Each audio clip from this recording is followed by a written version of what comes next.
7월 8일 수요일, 트럼프가 이란과의 종전 합의를 찢었습니다. 4개월을 끌던 전쟁이 다시 시작된 날이에요. 전쟁이 다시 터지면 방산주는 올라야 맞겠죠. 무기 만드는 회사들이니까요. 그런데 이날 한국 방산주는 전부 무너졌습니다. 한화에어로스페이스가 7%, LIG 넥스원이 10%, 현대로템이 9%, 한국항공우주가 11%, 코스피 전체보다 2배 가까이 깊게 빠졌어요. 이상하죠? 4개월 전, 이 전쟁이 처음 터진 날엔 정반대였거든요. 그날 코스피가 7% 넘게 폭락하는 와중에 LIG 넥스원은 상한가, 한화에어로는 20%를 치솟았습니다. 같은 전쟁 뉴스입니다. 한 번은 다 같이 폭등했고, 한 번은 다 같이 폭락했어요. 그래서 오늘은 질문 하나만 파보려고 합니다. 방산주가 오를지 내릴지 도대체 뭘 봐야 하는 걸까요? 먼저 답부터 말씀드리면 전쟁 뉴스가 아닙니다. 수주잔고, 회사가 받아놓고 아직 만들지 않은 일감입니다. 왜 그런지 제가 직접 주행 숫자로 하나씩 보여드릴게요. 질문은 3개입니다. 전쟁 나면 사고, 종전 오면 판다는 그 공식 진짜 통했는지, 아니라면 지난 2년 동안 방산주를 몇 배씩 올린 건 뭐였는지, 그리고 받아놓은 일감이 사상 최대라는데 왜 주가는 30%나 빠져 있는지 하나씩 가보죠. 먼저 상황부터 30초로 정리하겠습니다. 이 전쟁은 올해 2월 말에 시작됐습니다. 미국 이스라엘과 이란이 4개월을 싸웠고 6월 중순에 종전 합의문이 나오면서 끝나는 듯 했어요. 그리고 3주 만인 7월 8일 트럼프가 그 합의를 파기했습니다. 이 4개월 동안 전쟁 뉴스가 나올 때마다 방산주가 어떻게 움직였는지를 전부 재봤습니다. 기준은 간단해요. 큰 뉴스가 난 다음 거래일에 방산 대표 네 종목이 얼마나 움직였나. 먼저 개전. 전쟁이 터지고 첫 거래일 네 종목이 평균 15% 올랐습니다. 전쟁 나면 방산주라는 공식 그대로였죠. 여기까지는요. 근데 딱 한 달을 못 갔습니다. 3월 말이 되니까 현대로템은 개전 전보다 26% 아래, 탄약 만드는 풍산은 26% 아래로 내려가 있었어요. 첫날 튄 게 대부분 도로 반납된 겁니다. 이번엔 종전 쪽을 보죠. 여기가 더 이상합니다. 5월에 종전 얘기가 처음 나왔을 때 방산주는 일제히 빠졌습니다. 전쟁 끝나면 방산주도 끝이라는 공식대로요. 그런데 6월 16일 진짜 합의가 발표된 날 LIG 넥스원은 21% 폭등했습니다. 장중엔 상한가까지 갔어요. 실제로 이런 분들이 있었습니다. 종전되면 떨어진다길래 4월부터 미리 다 팔았는데 정작 종전 발표 날 상한가를 구경만 한 개인 투자자들. 당시 기사 제목이 나만 없어였습니다. 그러니까 4개월을 놓고 보면 이래요. 전쟁이 터진 날엔 오르고 전쟁이 다시 터진 날엔 폭락하고 종전 기대에는 팔렸는데 정작 종전 발표에는 폭등하고 심지어 긴장이 높아진 날 떨어지고 유가가 내린 날 올랐습니다. 어느 방향으로 외워도 틀리는 공식인 거예요. 한국만 그런 것도 아닙니다. 미국 방산주도 개전 뒤 한 달간 시장보다 더 빠졌고 독일의 라인메탈도 전쟁이 한창이던 3월이 5년 만에 최악의 달이었어요. 유가는 어떨까요? 방산주니까 중동이니까 기름값과 붙어 다닐 것 같잖아요. 한국 방산 7종목을 다 재봤는데 상관관계가 전부 0 근처였습니다. 그냥 남남이에요. 여기서 이런 생각 드실 겁니다. 그래도 개전날 상한가 먹은 사람은 벌었잖아. 맞아요. 그날 올라탄 사람은 있었습니다. 근데 그 첫 주에 급등한 종목 중에 한 달 뒤까지 살아남은 건 LIG 넥스원 딱 하나였습니다. 왜 하필 LIG였을까요? 개전 3일 뒤인 3월 3일 아랍에미리트에 수출된 한국산 요격미사일 천궁이 이란의 탄도미사일을 실전에서 처음으로 떨어뜨렸습니다. 아랍에미리트 정부가 공식 발표한 요격 성공률이 99%, 시험장이 아니라 실전에서 검증된 겁니다.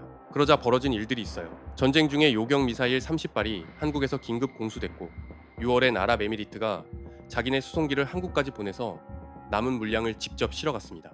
추가 주문 얘기까지 나왔고요. 그리고 올해 1분기 LIG 넥스원 매출은 30% 가까이 늘었습니다.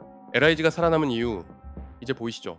전쟁 그 자체가 아니라 전쟁이 실제 주문으로 이어진 회사였던 겁니다. 이게 우연이 아니라는 건 방산주가 진짜 크게 올랐던 시기가 말해줍니다. 방산주 대급등은 사실 이 전쟁이 나기 전해 2025년이었거든요.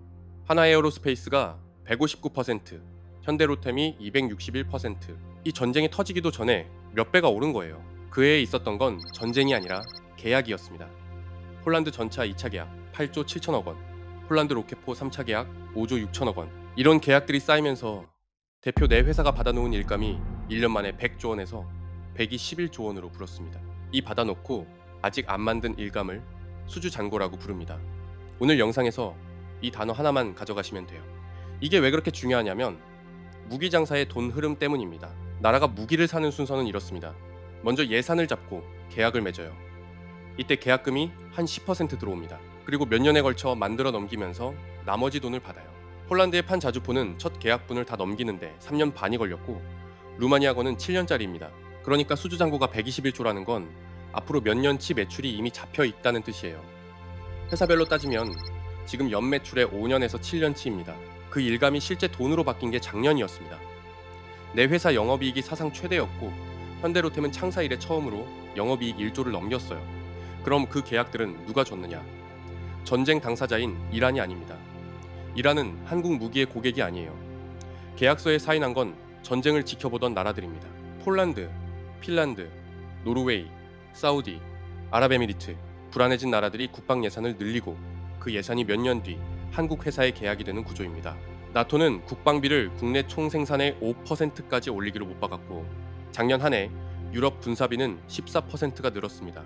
자, 그럼 여기서 눈치 빠른 분들은 이렇게 생각하실 거예요. 그럼 계약 뉴스 뜨는 날 사면 되겠네. 솔직히 저도 정확히 그 가설로 시작했습니다. 그래서 지난 2년간 대형 계약 뉴스가 난날 8번을 골라서 당일 주가를 전부 재봤어요. 결과는 평균 플러스 1.3%였습니다. 8번 중 3번은 아예 오르지도 못했어요. 그 8조 7천억짜리 폴란드 전차 계약이 서명된 날 현대로템은 오히려 4% 빠졌어요. 가설이 틀린 겁니다. 이유는 단순했습니다. 이런 계약은 몇 달 전부터 협상 중이다, 임박했다, 기사가 계속 나와요. 정작 서명 뉴스가 뜰 때쯤엔 주가에 이미 다 들어가 있는 거죠. 그래서 결론을 이렇게 고쳤습니다. 수주가 주가를 움직이는 건 맞다. 다만 뉴스가 뜬 그날 하루가 아니라 분기마다 잔고와 이익으로 확인되는 흐름으로 움직인다. 여기까지 들으면 이런 반론이 나옵니다. 잔고가 사상 최대라며 그럼 지금 무조건 사면 되는 거 아니야?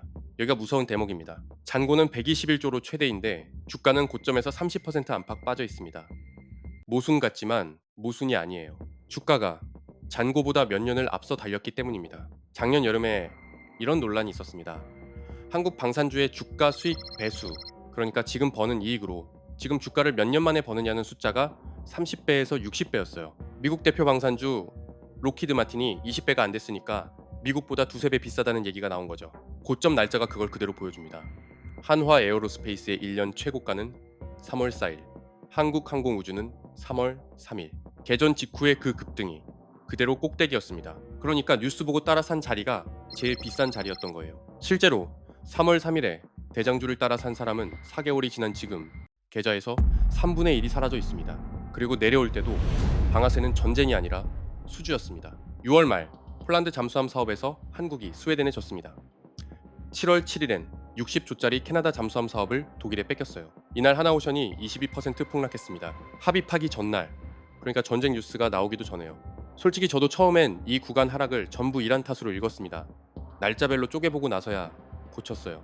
7일의 급락은 수주 실패였고 8일의 급락이 파기였습니다. 전쟁 뉴스가 아니라 수주 뉴스가 때린 날이 섞여 있었던 거예요. 독일 라인메탈도 똑같았습니다. 고점에서 45%까지 밀렸던 최대 낙폭의 방아쇠는 평화 협상이 아니라 자국 호위함 예산이 깎인다는 뉴스였고 전쟁이 다시 터진 7월 8일에도 오르긴커녕 5% 가까이 빠졌어요. 오를 때도 수주, 내릴 때도 수주인 겁니다. 확정된 잔고가 계속 늘어도 주가에는 아직 오지 않은 계약에 대한 기대까지 미리 들어가 있어서 그 기대가 깨지면 앞서 반영된 몇 년치가 되돌아옵니다. 참고로 30% 조정을 지난 지금은 한화 에어로스페이스와 현대로템의 주가 수익 배수가 로키드 마틴과 비슷한 수준까지 내려왔고 LIG 넥스원과 한국항공우주는 아직 2배쯤 높습니다. 이건 어느 종목이 싸다는 얘기가 아니라 비싸다는 논란도 이제 종목마다 다르게 읽어야 한다는 뜻입니다. 그러면 이제 뭘 보면 되는지만 남았죠. 분기에 한 번이면 충분합니다. 제일 먼저 실적 발표 기사에서 수주 잔고부터 보세요. 늘고 있는지, 연매출의 몇 년치인지, 지금은 5년에서 7년치입니다. 그 다음 그 잔고가 이익으로 바뀌는 속도, 분기 영업이익 증가율 하나면 됩니다.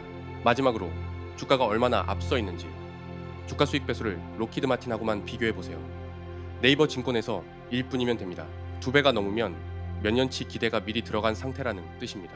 그리고 전쟁이든 종전이든 방산주 헤드라인이 뜨면 기사에서 딱 하나만 확인하세요. 계약 금액하고 나라 이름이 있는지. 그게 없으면 그냥 분위기 기사입니다. 방산주는 전쟁 뉴스로 움직이는 주식이 아닙니다. 받아놓은 일감 121조가 움직여온 주식입니다. 그러니까 전쟁 뉴스로 방산주를 사고 팔지 마세요. 분기마다 나오는 수주 잔고와 영업이익, 이 두 개만 보세요. 이달 말에 이 분기 실적과 수주 잔고가 새로 나옵니다. 나오면 그 숫자들이 어디로 움직였는지 제가 다시 재서 가져올게요. 다음에 데이터로 뜯어볼 뉴스따라 사는 주식이 있으면 댓글로 남겨주세요.